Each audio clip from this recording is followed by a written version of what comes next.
This episode of the Beauty Industry Podcast was brought to you by Issada Mineral Cosmetics and Clinical Skincare.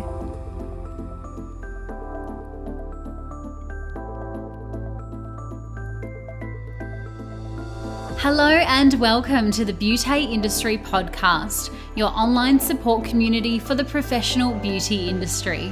I am your host, founding director of Beauty Industry, Tamara Reid. Here we are closing the competitive gap and speaking your language. This is a platform created and dedicated to the professional beauty industry, valuing community over competition. We serve to help connect you with inspiration from industry experts, expand your knowledge through educational pieces, and bring you the latest in product and technology innovation. This is Beauty Industry. Today, my guest is Brittany Baldwin of TickTock Sales. After our recent conversation on sales having such an impressive response with you all, I thought who better than to come for a chat on the pod than none other than the vibrant Brittany Baldwin, a sales professional who works with small business owners to improve their sales and confidence when it comes to selling. Now, Brittany has facilitated over 115 million in sales over 3 years in an industry she knew nothing about, in a role that she had never ever envisioned herself in, and had a sink or swim moment to learn the ropes and pave her way. This conversation takes us through the notion of stress around selling, why we fear rejection of sales even before someone has rejected us, the beauty of client follow-up, as well as loads of practical advice that you can implement into your everyday life right away. Here's Brittany and I for Beauty Industry. Brittany, welcome to the Beauty Industry Podcast. Oh, thank you so much, Tamara. It's a pleasure to be here. I'm really looking forward to it. Me too. Hey, you are a sales guru, and I have read your book, and I was like, I need you on the podcast. And also, yes, exactly. And also in combination with your feature in our Beauty Academy program, which so many of our members loved. I'm really excited to bring this podcast to light today.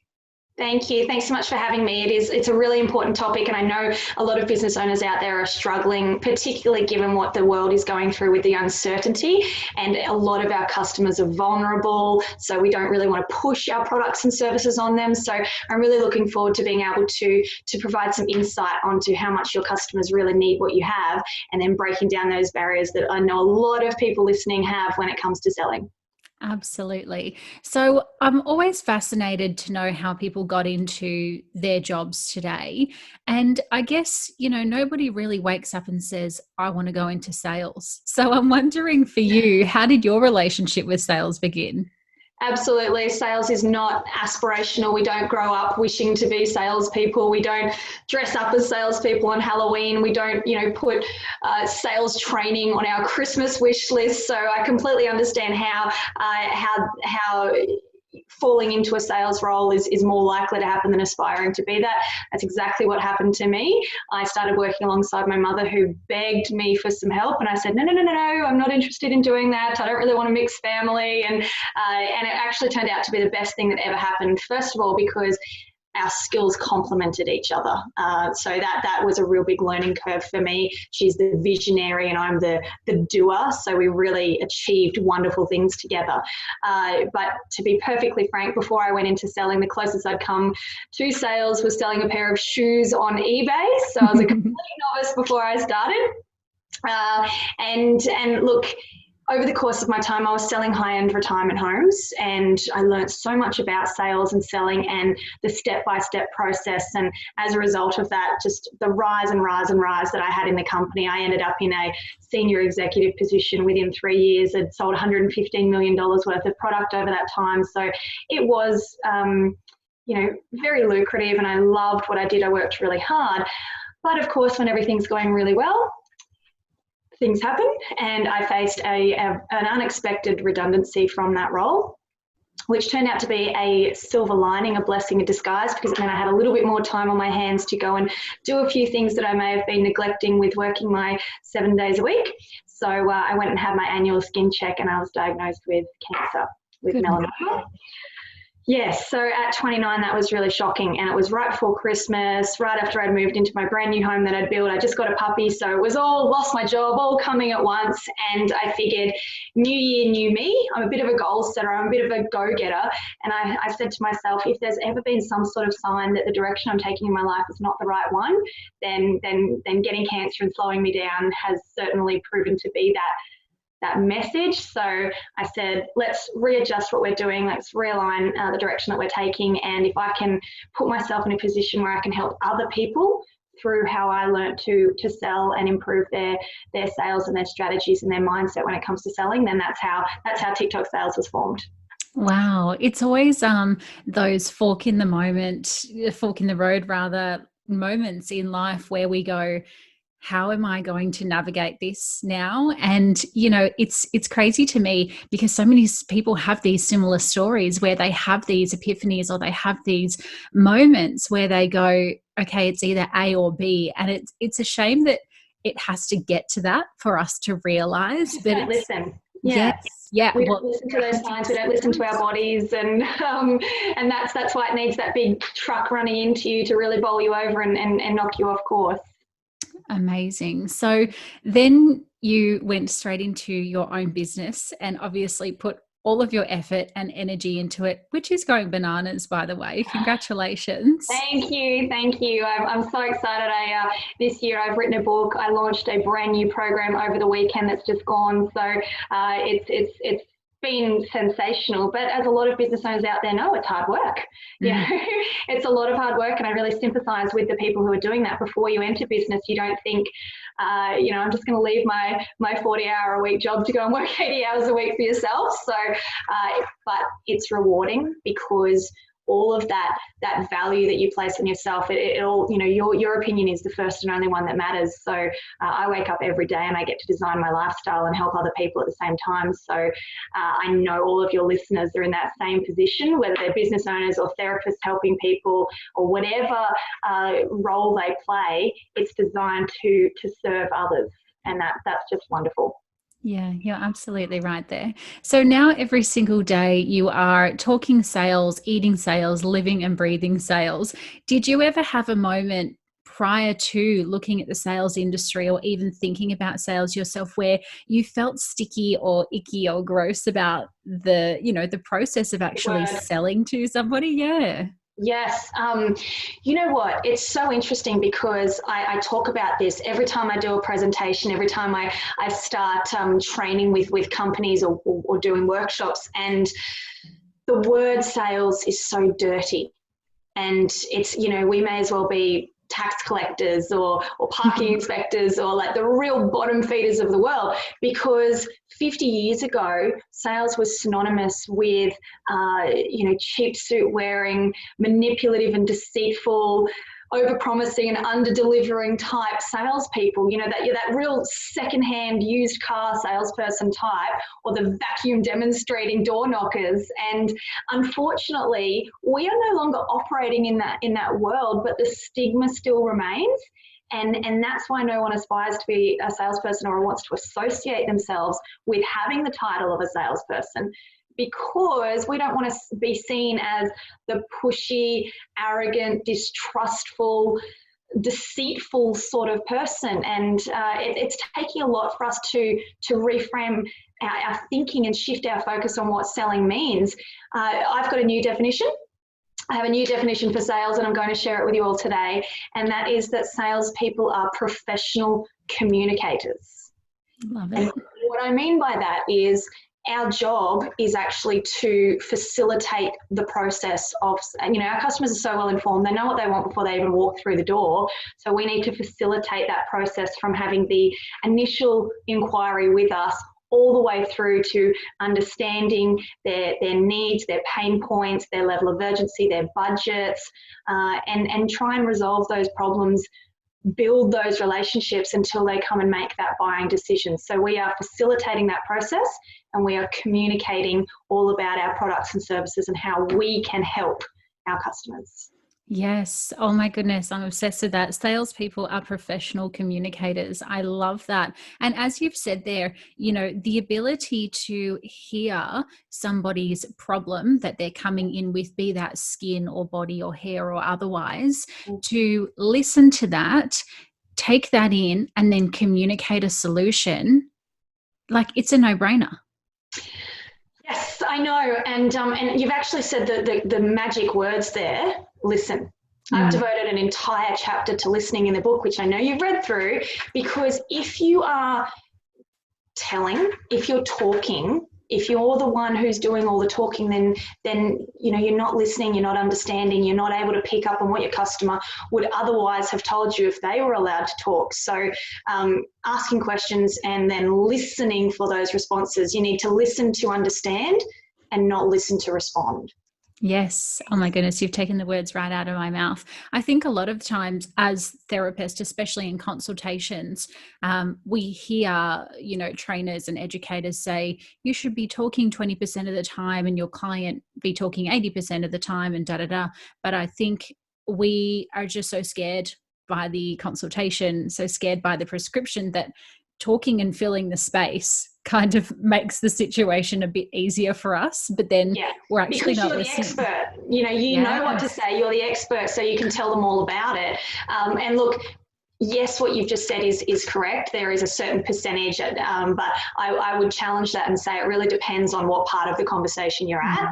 Okay, so at the start, you want to be asking more questions and listening for those answers. But as you get on, there comes a point where you have to talk about your product or service, about your offer, how you can help them. So it really sort of goes like this towards the end. One of the key things when you're selling is to ask for the deal and then stop speaking. Completely stop speaking. Say, do you want to buy this? Yes or no? And then stop speaking, because the more you talk, you're actually talking yourself out of the deal. So the amount of talking versus listening that you do will actually fluctuate throughout that conversation as you take the customer along their journey. Yeah, interesting. There are some people who come into our industry, and I'm sure every industry, and they've just got the gift of the gab.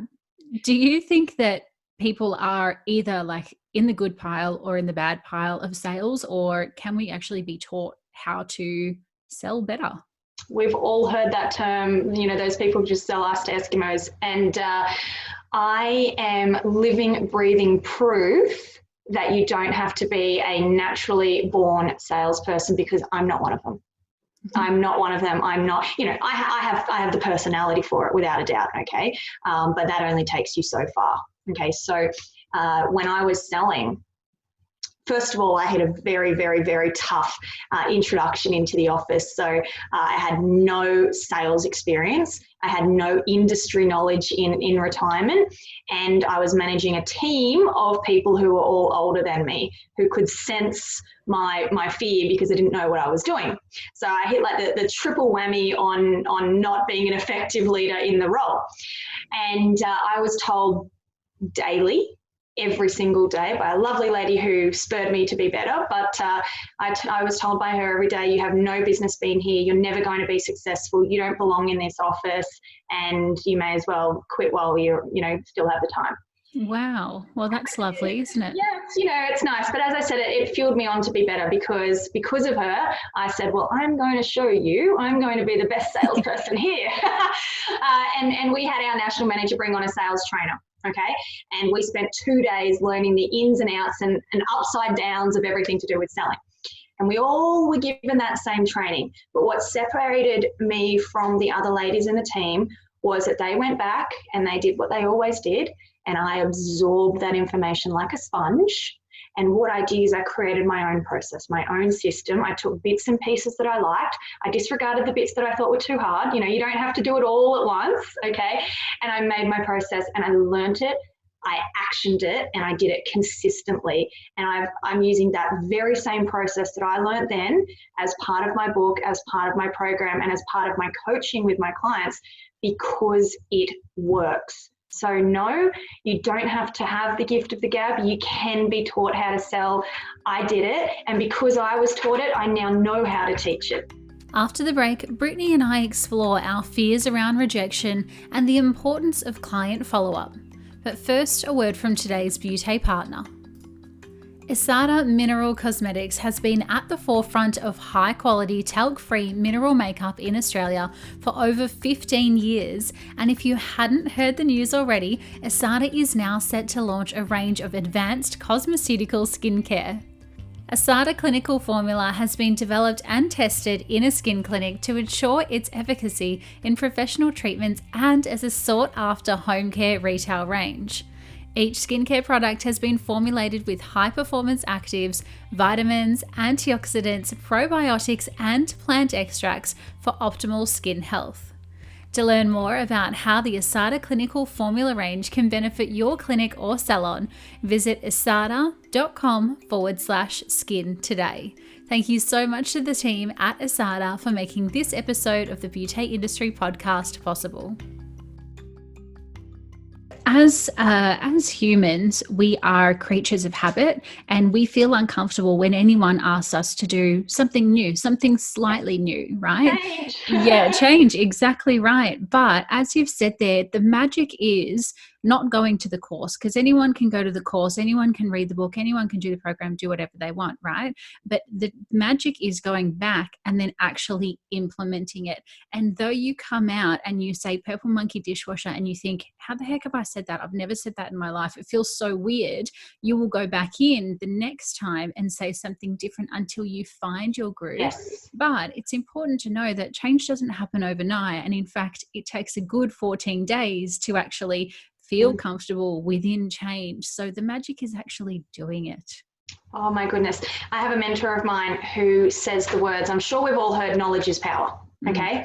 And that's one of the most common phrases when it comes to business and entrepreneurs and action takers, right? So he has bastardized that phrase. So he says, knowledge is not power. Knowledge is only potential power. Action is power.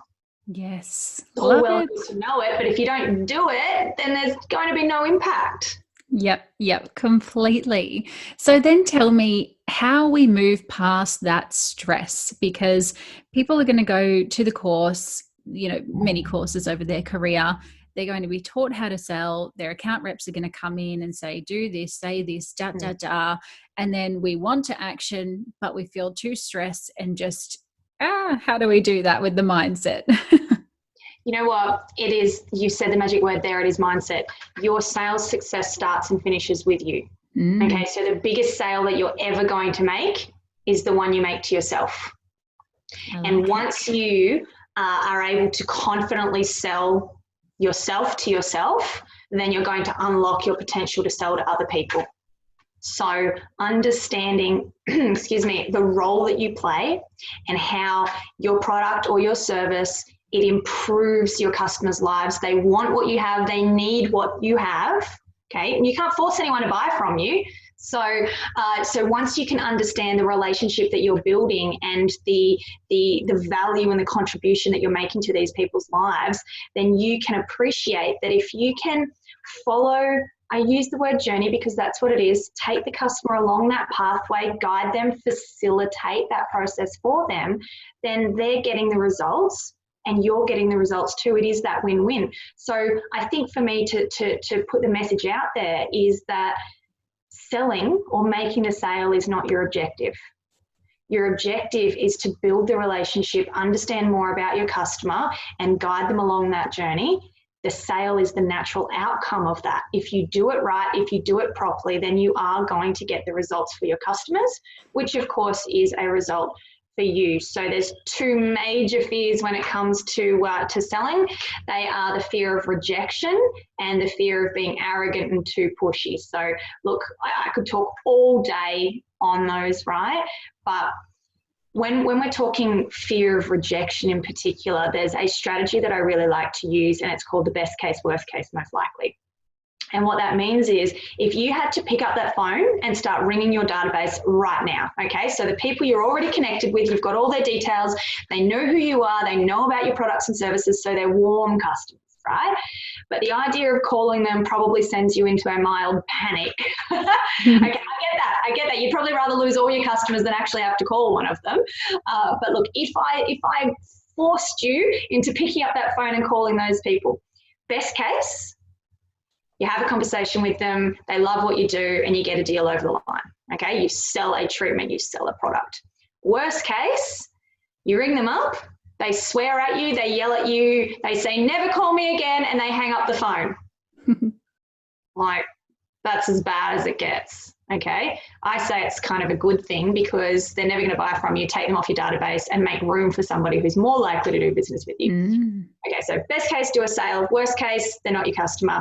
Most likely, you reconnect with somebody who's already interested in what you have to do. You're understanding their circumstances, where they're at with their buying decision, and you move them one step closer to doing business with you. So if you ever do get fearful, best case, worst case, most likely, that most likely is the rule that you can apply to all of your customer communication.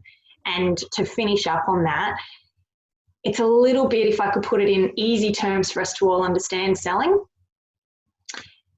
think back to when you first got your license, okay, your driving license.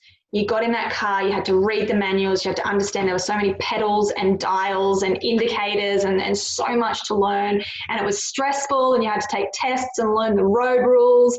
Now what do? You hop in, you're driving one-handed, the dog's on your lap, you're eating your lunch, and you're on Bluetooth as you're speaking. It's natural because you've done it so many times. It becomes so natural, so routine.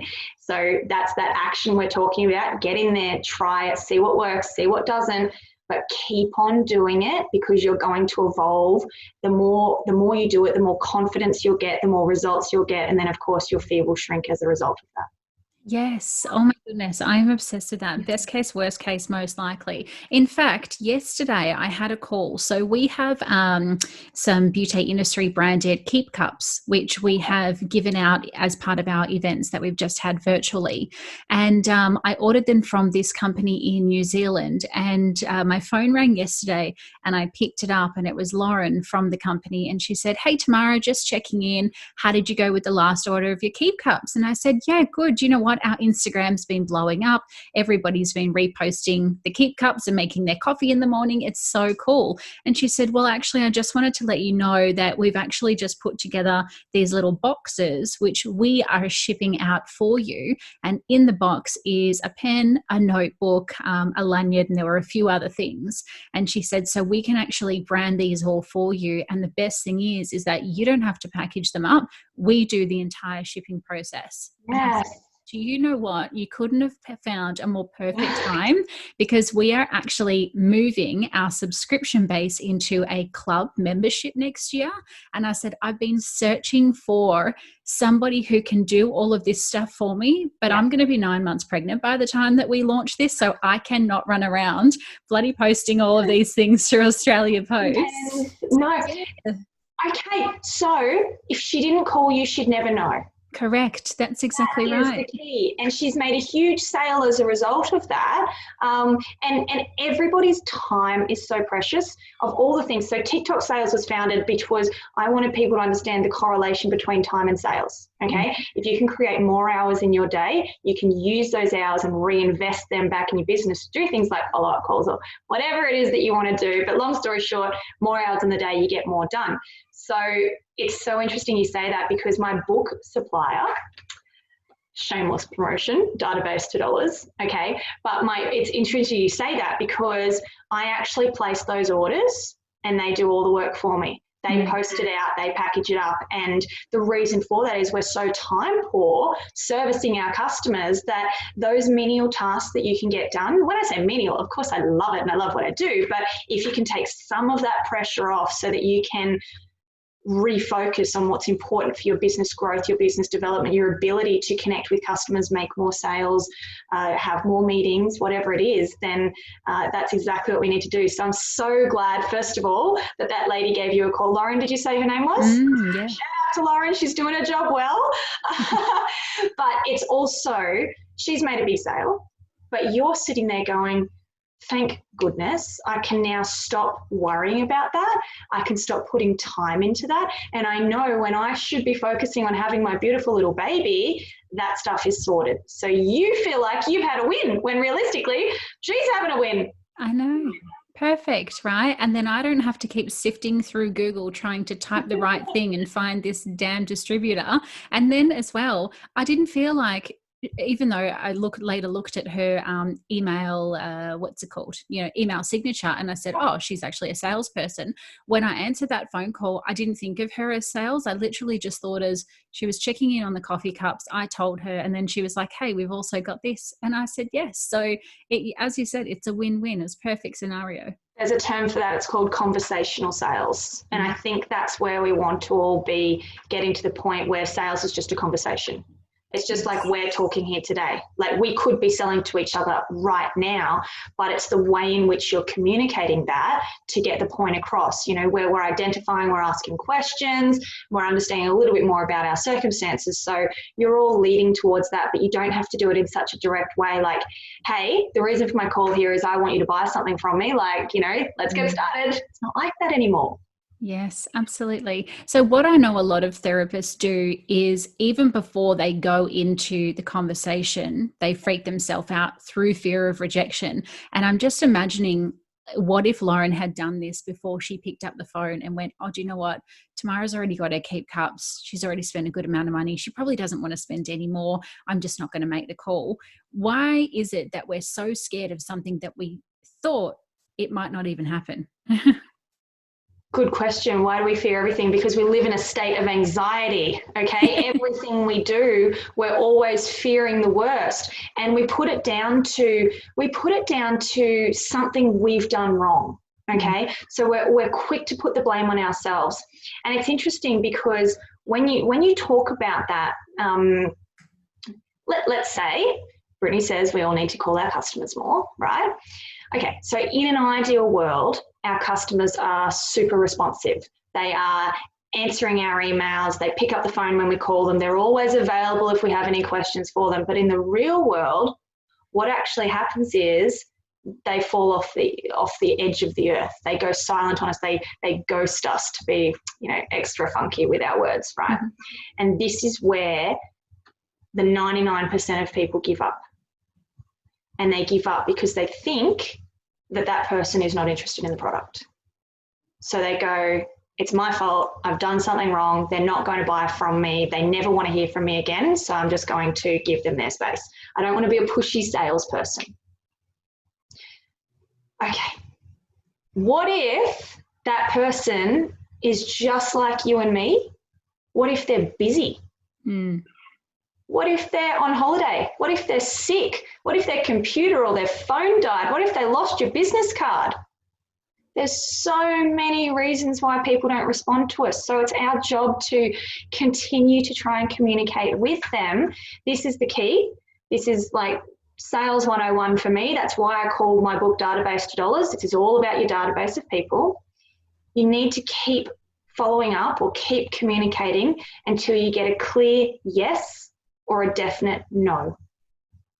Gotcha. These people are already interested in what you have to say, so make them decide. That's it's a potentially longer drawn out process. It's not like conversation number one, you need to get a yes or no, but don't assume that they're not interested just because they're not available. Yes, that's a good one, because we do, especially as women, I will say that, we have so many thoughts going on in our head that aren't even true. Like if our boyfriend or girlfriend does not respond back to a text message in like an hour or 2 hours, shit hits the fan. It's like, what are they doing? They must be out. They don't like me anymore. What about that text message I saw the other day from his best friend or her girlfriend? Like, oh my goodness, don't we? That's personal issues we need to work through. From a sales perspective, though, keep on trying and don't just rely on one form of communication, because all of your customers, just like us, they're all different and they respond to different stimuli. Okay, so if you're only relying on email, well, far out. The average number of emails that people get now is 120 per day. Wow. Like you're just going to get lost in that sea. The average open rates are only 20 to 25%. The average click rates are less than 2%. Okay, so they're not an effective form of communication. What they do is they're another touch point for your customer to see you. But if you're going to rely on email as a sales strategy, it will not work for you as effectively.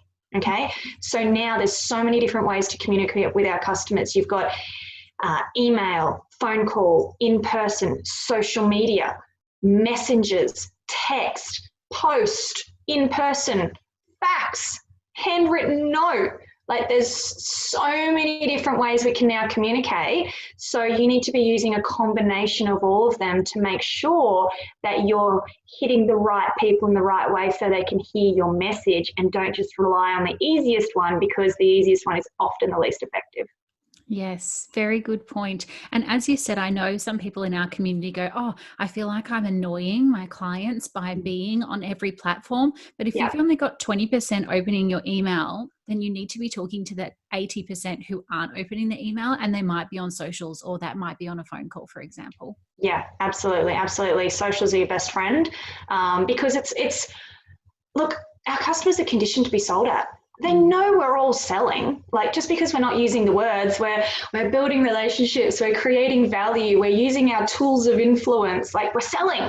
Everyone's selling. Everybody listening to this, everybody who is related to somebody who's listening to this, the entire world of adults, even children, are salespeople. So parents of the world, if we're using our tools of influence to encourage people to take action every day, that's the sales definition as well, then parents are selling their children to eat their vegetables, go to bed early, tidy their room. You're selling that to the children.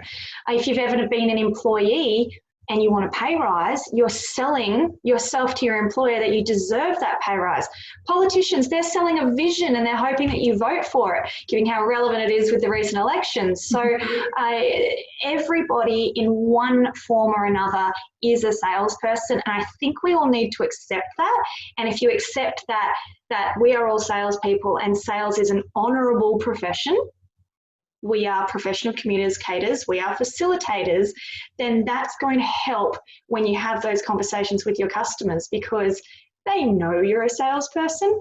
You probably don't know, but you are, okay? But it's about finding that right fit for each other to see if you're the best two people to be working together. And I think that comes so naturally if you've understood your customer properly and you've taken them along that process where they're in a position to now make that buying decision.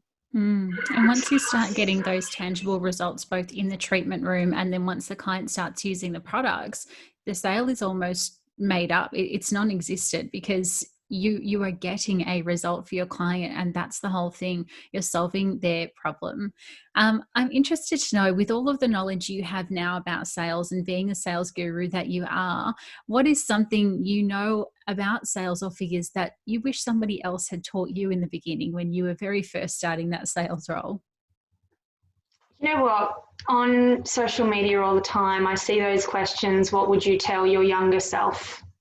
So this is more a general piece of advice rather than sales or sales figures. And what I would tell my younger self is to not be so hard on yourself. Okay, because we put so much pressure on ourselves to be successful, to work long hours, to wear all the hats in our businesses, to meet the quotas that we've set for ourselves, and it's literally personal pressure. Okay, no one else is telling you that you need to do that, you need to work the long hours. Okay, so every step you take, every small amount of action that you take is leading you towards those bigger results. And business and work and life, it's a roller coaster. Sometimes you're chugging up that hill and you're thinking, oh, this is such a big ride. And then you get near the top and you're like, oh, I'm about to go over. I'm really scared now. Then you go down. And as you go down, you start to build that momentum. You're building it. You've got motion. You're going faster. You do a few loops. Yep. Then you sort of ride it down again. And at the end of the ride, you stop, you catch your breath, and you go like, that was the ride of my life. And then what happens next? You're chugging back up that hill. So if we can accept that everything that we're doing is leading us towards the success that we deserve, then congratulate yourself. Stop along the way, take that breath, reward yourself, put a level of value on yourself, because as a business owner, no one else is going to tell you you're doing a good job. That comes down to you and yourself. And I see it all the time, people who are critical of the lack of action they're taking, or the lack of success, or the lack of results. And the truth is, it all comes down to being able to stay in your lane. What you're good at the beauty industry. You're good at servicing your customers. You're good at the therapies, or the nails, or the hair, or the eyelashes. That's what you're particularly good at. Here's what you're not so good at, because you're not a trained professional in it. You're not so good at sales. You're not so good at HR. You're not so good at being a lawyer. You're not so good at advertising and running ads and doing marketing campaigns and SEO and anything technology related, okay? What you're good at is your skill set. So if you can stick to that, because I also know that's what you enjoy, okay? If you hate invoicing, if you go home every night and you're like, oh, this is such a drag, I have to do all my bills, that's not fun for anybody. Delegate that out, which means that the more you can then focus on what you're good at, having those customer conversations, then you're going to get the revenue that will pay for somebody to do the stuff that you hate, and then you're going to enjoy work more. So that, I know that was like the longest answer in the world, but be less harsh on yourself, reward yourself and congratulate yourself, because you are working towards your dreams and your goals and helping people along the way. And that is something you should be super proud of. Wow, what a piece of advice to finish on, Brittany. Thank you so much. That was so inspirational. And I know even for me, there's so many different aspects in the conversation that we've had just now that I'm even going to take away and put into beauty industry. So I'm definitely aware that our audience is going to do exactly that. So thank you so much for coming and being my guest today. My pleasure. Thank you so much for having me. If anybody wants to connect on LinkedIn, social media, Brittany Baldwin, TickTock sales, then reach out to me if you've got any questions. I'm here to help. That is why I got into business, to help people bring simplicity to sales. So reach out. I would love to answer any questions that you've got. Thank you so much for listening to today's episode with Brittany. I'm going to round out the episode by leaving you with a little something that Brittany shares right at the start of this episode, and that is that salespeople are professional communicators. So maybe you need to ask yourself, how am I communicating with my clients currently, and what do I need to change about my language to communicate with them on a level that will land? A little homework, if you will. As always, you can find all of the details about Brittany, her book, and her program in our show notes, or search for her on all of the platforms by typing in Brittany Baldwin TickTock Sales.